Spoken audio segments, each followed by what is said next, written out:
This episode is brought to you by Flex Dealer.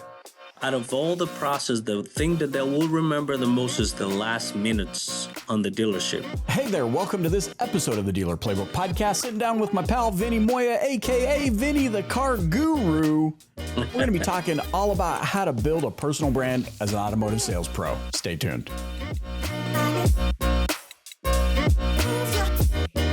Hey Vinnie, thanks so much for joining me on the Dealer Playbook Podcast. Oh, it's my pleasure. Thank you for having me. I really appreciate it. You're on the floor, you're working deals, you're doing your thing. Yes.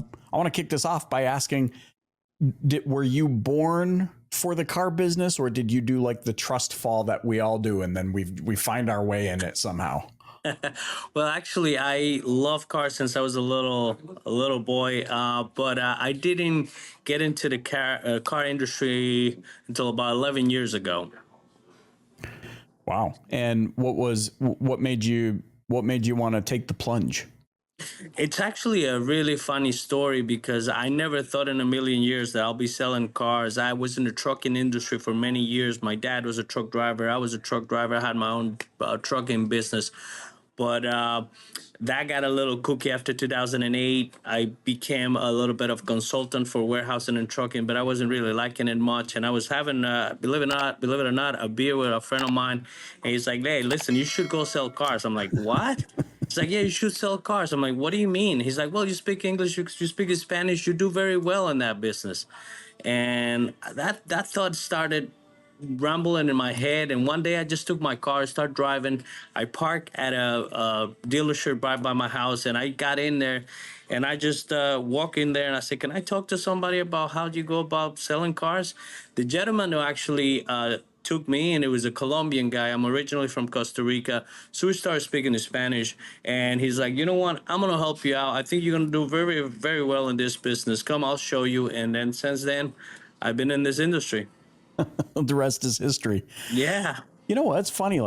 But before I really started working in the industry, I thought I thought about my own story. Like, how did I find myself in this? And it's always kind of this one thing led to another. But you're now the second or third person I've talked to in recent memory who's like, "Oh yeah, I was just chatting with a friend." And I'm like, "Who is this friend? This might be the same guy. This is the same guy. And he's inviting everybody to come work in the car business." And so here you are. At what point, so you get into the business, you start selling cars. At what point do you realize, hey, there's real opportunity here. This isn't just a job. This can be a career.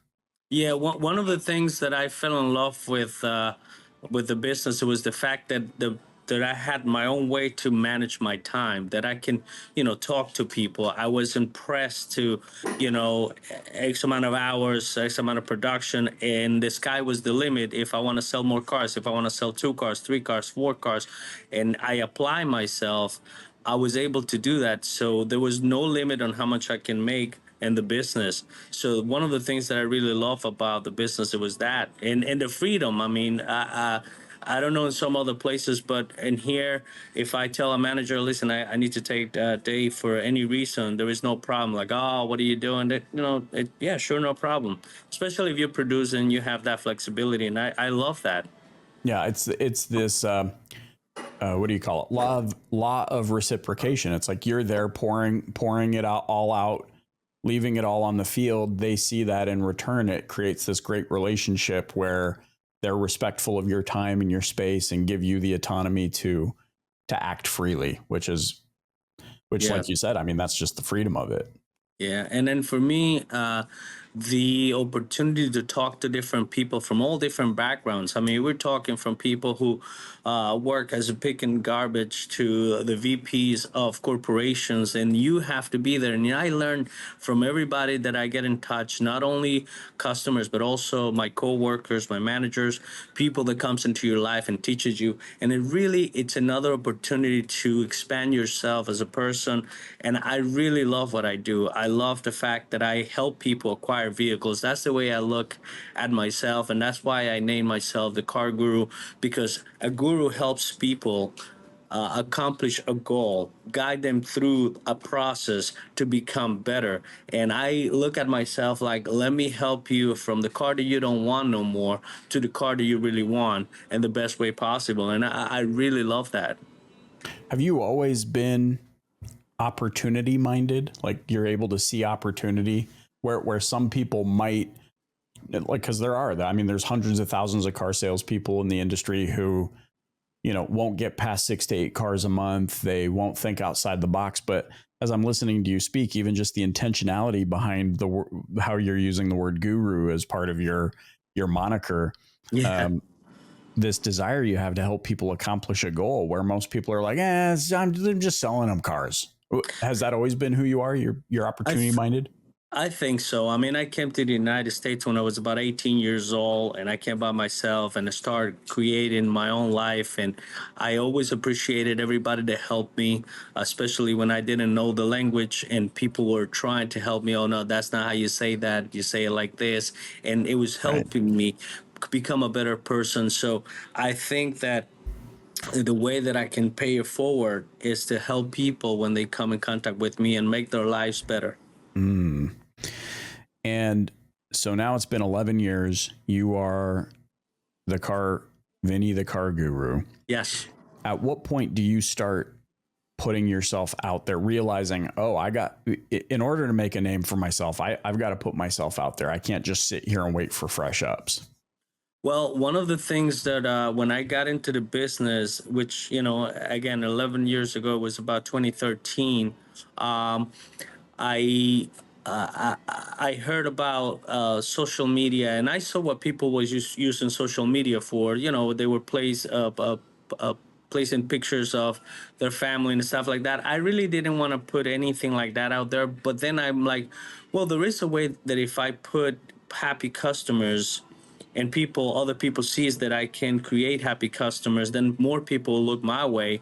And I started it like that, posting pictures on Facebook of my customers and trying to friend as many people as possible that came in contact with me so they can talk to other people. And if they had a good experience, then they'll tell people about the good experience and they'll come to me. And that's how the whole thing went. In about what it was 4 years ago when we had COVID, another idea came to me of like, well, nobody could come to the dealership to look at the car, so let's create some videos that I can post out there so people can see me. And that's when I created my YouTube channel, Vinny the Car Guru, and that was what the name started to catch up. And when it was born, it was when I started my YouTube channel. See, it's more opportunity. People Yeah. during the pandemic were like, oh man, I got furloughed and that's the end of it. And I'm annoyed and I'm mad. And you're saying, Vinny's sitting over here being like, I'm going to start a YouTube channel. Yeah, I'm going to I'm bring the like, I gotta dealership to show them. people cars, and then since nobody could come to the dealership, and it was all crazy, and it had to be by appointment, and we didn't even know how we're gonna handle that. I'm like, well, let me start posting some pictures. I mean, some videos about these vehicles out there, and then if somebody asks me for, hey, how's the Yukon looking? Like, oh, here you go, here you go with the video. Take a look. Let me know what you think. Let me know if you have any questions. And then all of a sudden it just boiled into more of making the videos more for everybody, and the YouTube channel, it's viewed all over the world, and I'm really happy for it. It was something I wasn't expecting to go that way, but it did.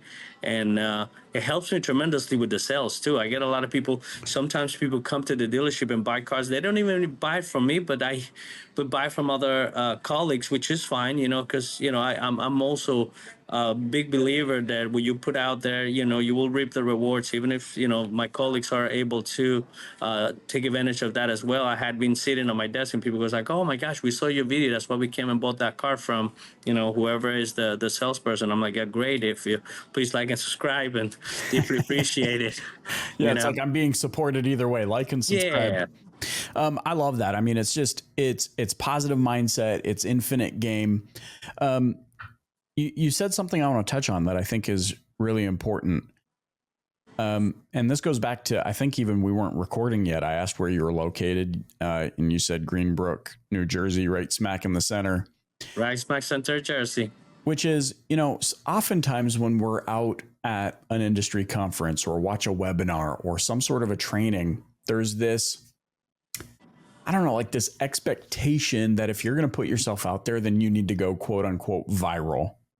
And as I looked at your material and I looked at your YouTube channel, I watched some of your videos. What dawned on me is there's different layers of viral. Like there's viral, I'm the next global superstar. And then there's, hey, I'm located in a community. I work at a brick and mortar. I go to church with these people. My kids go to the same school. Yeah. And I'll never forget when I had a past life in the music industry. And it was, I remember everybody saying, hey, it's all about who you know. It's a who you know industry. When I got into automotive, one of my mentors said, I don't care how many people I know. I care about how many people know me. Yes. And so for you, and I think what I'm picking up on here is, number one, you've made a tremendous career for yourself. You're helping yourself, but you're also helping your colleagues by putting yourself out there. Yes. And what it really sounds like is you're not as concerned about how to be TikTok famous as you are leveraging the material you create so that it's beneficial for the people that are right in front of you that live in your backyard. Oh, absolutely. And if in some of my videos, I even said at the end of the video, you know, if you can come here and look at the vehicle here, but if you know, if you're not in the area and you want to go to the nearest dealership to take a look, please do so, because I believe in putting that kind of vibe out there and helping everybody. I think it's plenty for everybody out there. Hey, does your marketing agency suck? Listen, before we hop back into this episode, I know you know me as the host of the Dealer Playbook, but did you also know that I'm the CEO of Flex Dealer, an agency that's helping dealers capture better quality leads from local SEO and hyper-targeted ads that convert? So if you want to sell more cars and finally have a partner that's in it with you that doesn't suck, visit flexdealer.com. Let's hop back into this episode. How deep is, or how important is it doing what you do to really buy in, but believe in the product that you sell? I know that sounds like a dumb question, but you know, your Buick, GMC, Chevrolet. Yes. Is it important that you become a diehard for the product? In my personal opinion, yes. I mean, I drive Chevys. That's all I drive. My daughter drives a Chevy. She got a Chevy Bolt. I drive a right now a Blazer EV, which is something I am. Ooh, those are nice. Yes, beautiful, beautiful vehicles, and I also do have a Camaro. Which, you know, a little something for the weekend. It's beautiful car. I love it. You know, I believe that you gotta first of all know your product, because how you gonna present something that you don't know, and having the experience of that product every day, because a lot of things that happen to me with my cars, I'm able to relate to my customers or to my colleagues too. You know, sometimes when I see somebody not knowing about something, I'm like, oh, listen, this is how you do it. This is how you go about it. You know. And I think in order for you to be an authority of a brand, you got to know it. You got to live it. You got to be there. If you have a customer that just come and ask you about things and you keep saying, oh, well, let me find out. Oh, let me research it. You know, as a client, as a consumer, you're not going to feel comfortable and confident to buy from that person. Right. Because now how you believe what this person is saying? Yeah, I agree. And there's another side note here, and I pick up on it as I listen to you speak, because, you know, my wife and I just recently bought a car, and I'm a researcher. I watch the YouTube videos. I watch the reviews. I like to see people driving them and talking about them. And, you know, I visit the OEM website. I spec it out. I see what's available. However, when I go to the store, if I'm met with no excitement or no charisma, and they're just like, oh yeah, what brings you in today? You know, like I can sense your passion. And I think that's the other piece of being a diehard for your product, like loving it, knowing it, because they've done their research. So you don't want them to know it better than you do. Oh, absolutely. But knowing it, marrying married to passionate about it, like I believe in this, then that comes through. That gets the customer excited. Absolutely. One of the things that I always ask my customers, like, what are you driving now? And if, whatever it is that they're driving, what do you love about that vehicle? What do you don't like about that vehicle? So I can actually make my product shine in front of their eyes. If they love the heated seats, if they love the remote start, oh, well, guess what? The new car has it. You're going to love it. Matter of fact, you're going to have an application you can download to your phone. You can do it from your phone, something even better, something even nicer. And to me, that's the most important thing. You gotta love what you do. I think when you love what you do, first of all, you don't work a day in your life, and that's one of the things I like about this. I love to come to work every day. I really enjoy what I do, showing the vehicle, see the smiles on people's faces when they leave, going through the process, helping them out. It's something that actually makes my juices flow too. So it's something that I really feel passionate about, and the only way that I can serve people the best way possible, again, is knowing my product and knowing what my client needs and wants on the next vehicle, and then I can guide them through that to get that as best as possible. Yeah, I love it. Obviously, we live in a digital world. Everybody has a device. We talk a lot about social media. You had mentioned social media, YouTube, and these are all great and fantastic free ways to put ourselves out there. Do you find that it's also important still to make good in-person connections, build relationships in person?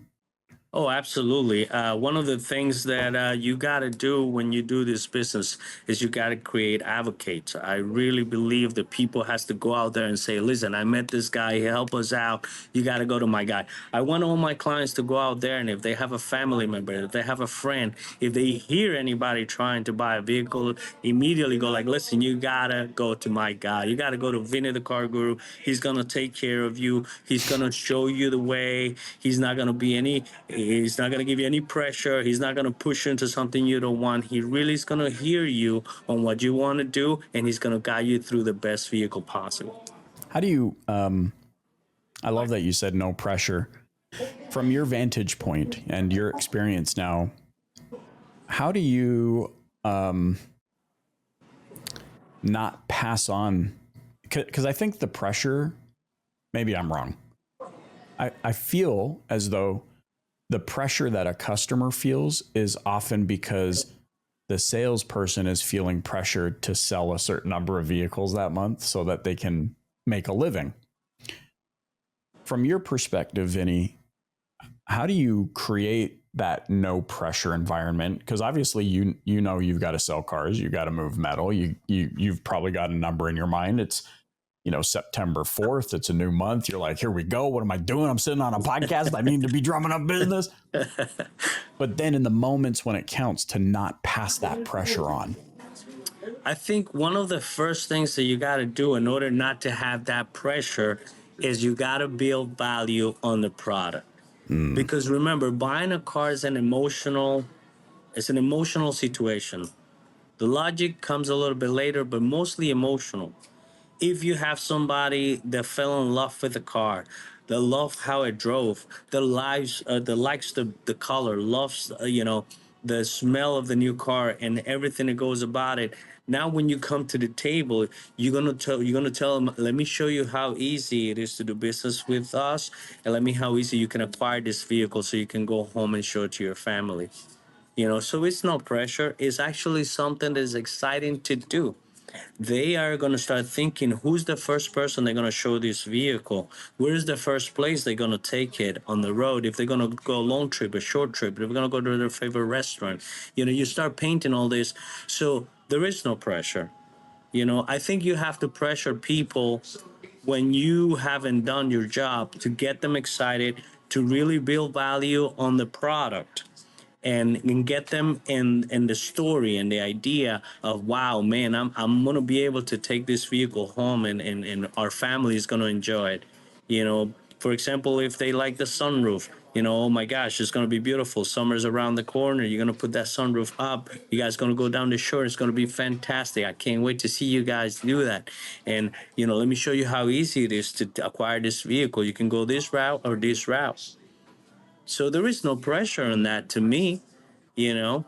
It's just a matter of finding a way to acquire the vehicle. So when I do that, I don't have to really do any pressure. And I tell people, listen, I want to make sure you're a happy customer. Yeah. Yeah. There is really no pressure.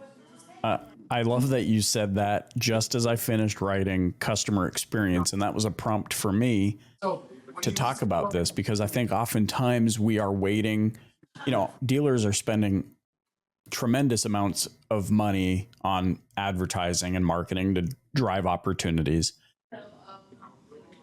But my theory here, my thesis is that while it may seem slower, providing an exceptional customer experience like you're talking about is actually the best form of advertising there is.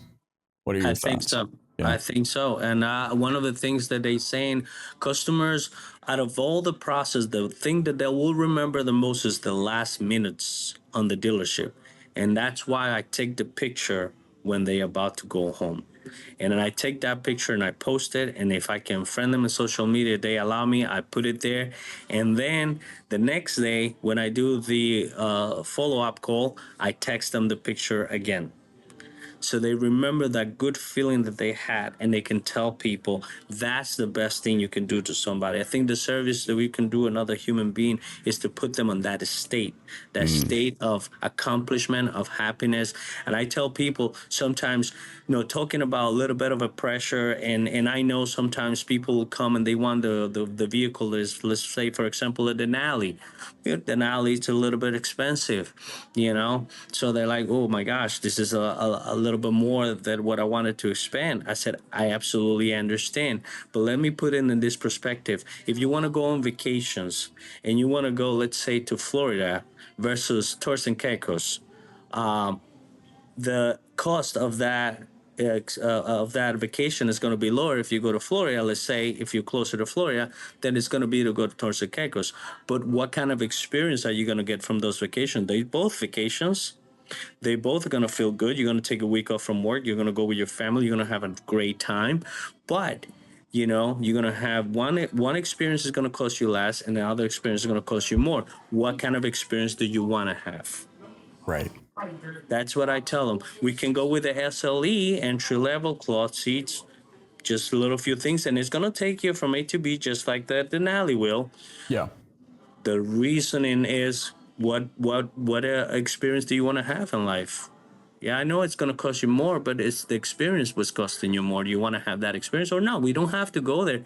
If you don't want to go there, we can go to lower levels and you can have a different type of experience. So when people think of that, I'm like, listen, you go on vacation, you're going to spend, I don't know, 10,000, 8,000, 15,000, whatever the case may be. And that money is gone. What did you get out of that? It's the experience. Same thing with this. Oh man, this is so true. Okay. I gotta, this is the way it plays out in my mind. A few years ago, a buddy of mine are headed to Vegas to a conference, and he says, "Oh, I'll take care of the flights. I'm going to find us a good deal." What I learned, Vinny, is that we have different definitions of what a good deal is. To him, a good deal was the cheapest flight. I'm pretty sure the pilots were up front row, like bicycle pedals to keep this thing. What I learned is that boarding group number 9, which is the last boarding group of an American Airlines flight, is like chartering a private jet compared to the airline we flew on for $39. And to your point, what I realized is everyone's looking for a good deal, but it's really important to define what a good deal is for you, because to me, a good deal is having comfort, a good tech package, fair price for the value that I'm receiving. For others, it could just mean I'm looking for a cheap whatever. But if I don't define that for myself, even as a customer, and I love how you said, hey, if you don't want to go here, then we're not going to go here. But if I don't define what a good deal for me means as a customer, and I just resort to price, then I'm at risk of driving home in a vehicle that I'm like, wait, it doesn't have automated like power seats. It still has the lever on the bottom. No, what am I Yeah. doing? Oh, Vinny sold me Yeah. the wrong car. Yeah, that to me is super important. I tell people one of the things that happens a lot is people are like, I don't need to test drive it. I'm like, have you ever driven this vehicle before? No, I drove it at another dealership. I said, yeah, but you didn't drive this one, the one that you're about to take home. And this is not a small purchase. We're talking thousands of dollars here. I will feel like I'm doing a disservice by just putting you in a vehicle. And I tell them the stories that has happened. And like you just mentioned, I Yeah. had a lady who jumped into a vehicle. They looked great. She wanted it. We start driving. And she's like, "Where's the lumbar support?" I said, "This vehicle doesn't have lumbar support." Oh, imagine if you go and she likes the vehicle, she sees it, she's like, yeah, this is the vehicle I want to take home. Let's sign papers. She's okay with the money, everything is good. And then the next day, there is no lumbar support, and she's calling me and asking me, where's the lumbar support? And I have to tell her, listen, the car you bought had no lumbar support. Was that something important to you? Now at it, they were happy and everything. They never mentioned front wheel drive versus all wheel drive. And me being new in the business, I was excited that they were excited, and we put them in the vehicle. And then a day later, the people comes back to the dealership pissed off. They're like, "Where's the 4x4 on this vehicle?" And, well, this one doesn't have it, but it's an SUV. I'm like, yeah, an SUV could be a front wheel drive, could be an all wheel drive. I mean, so since that, I learned very important, to ask people more questions. Is your current vehicle an SUV? All right, is it a front wheel drive and an all wheel drive? I have people tell me, I don't know. I'm like, all right, well, let's go deeper into it. Do you really need it or not? And vice versa has happened. People tell me I need an all wheel drive. I said, but the one that you're driving is a front wheel drive. Just to be clear, she's like, no, it's all wheel drive. Let's go take a look. And I said, you see this? This is front wheel drive. She's like, oh. I said, do you ever had any problems with it? She's like, no. I said, then I mean, I can put you on all wheel drive, but in reality, it doesn't seem like you need one because you never had one. You never noticed. Yeah, and sometimes that can make the deal because all-wheel drive can cost more than a front-wheel drive. Right. So Yeah. situations like that, I think is very important. That's why you have to be really, really in tune and touch with the customers, and look for all those things. Okay. You mentioned something earlier now, and as we wind down, I've just got to nerd out over this. Okay. So I drive the Sierra 3-liter diesel. Like, I love my truck, beautiful truck. But then my buddy's got to go and show me this brand new Denali EV. Oh, the Sierra? Dude. Oh boy. Oh boy. Oh boy. What is happening? Oh my gosh, that vehicle is incredible. Incredible. I can't even. They even took like the one awesome feature from the Chevy Avalanche that you can fold down the seats. Yeah. But it looks like you can also fold up the top window so you have you take the windshield, the back windshield, and tug it in, and then you move it up, and you have the whole space open for cargo capacity. It's amazing. That vehicle is amazing. That's the first time. I actually sold one already that is in production. The guy can't wait to get it. He's like, please let me know. Please let me know when it's there. Okay. So you got rich customers, noted. I guess. I got all kinds of customers. I saw the price. I remember 20 years ago, I was doing merchandising for dealer groups in Vancouver, Canada. And I'll never forget this. I was at a Ford Lincoln store, and the guy pulls around a Navigator or something like that. And I see the price tag says $58,000. And I was like, $58,000? My parents' first house was $32,000. Yeah. Now we're talking about 58,000. And then I saw the price tag on this deal, and I was like, holy Jesus. Yeah. Like $100,000 for a truck. But I'll tell you what, if you had the choice, this is my own opinion. If somebody held a gun to my head and said, you got to choose between the new Sierra and this Cyber truck that looks like a refrigerator. Yeah. Like, how do you even? I still don't understand what they were thinking when they built a Cyber truck. I mean, eccentric, I guess. I don't know what the thought process is. They were thinking, how do we put some sheet metal on a Model 3 interior? And Yeah, I just believe me, I don't understand that truck. that blew me away. And I can tell that it blew you away when I brought up the Sierra Denali. You were like, wait, the Sierra? And I'm like, yeah. That, Yes. I mean, I feel like somehow we need to get Mary Barra on the show so we can just say, good job for that one. Yes, That that is would be a beast fantastic. of a truck. Where do you think, last question, where do you think things are headed? I mean, I know GM's leaning heavy into EV. What are your thoughts? I mean, what are some of the questions that people ask you a lot about the EV and just everything about owning an EV? Yeah, that's one of the things that I don't know how long it's gonna take and if we ever gonna be 100% EV. But one thing that I think, I've been actually driving EVs now for 3 years. I started with my Chevy Bolt. I jumped now into the Blazer EV. I love it. I understand it. I think what's happening right now, and it's important. And one of the things that I'm gonna try to start doing more in the channel, because we just got a bunch of Equinox EVs and Blazer EVs here. They are pushing us to push these vehicles.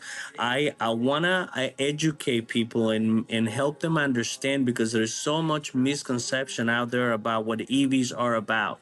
Listen, if you're gonna do a long distance commute and stuff like that, yeah, maybe EV is not for you. But 90% of people has short commutes, you know.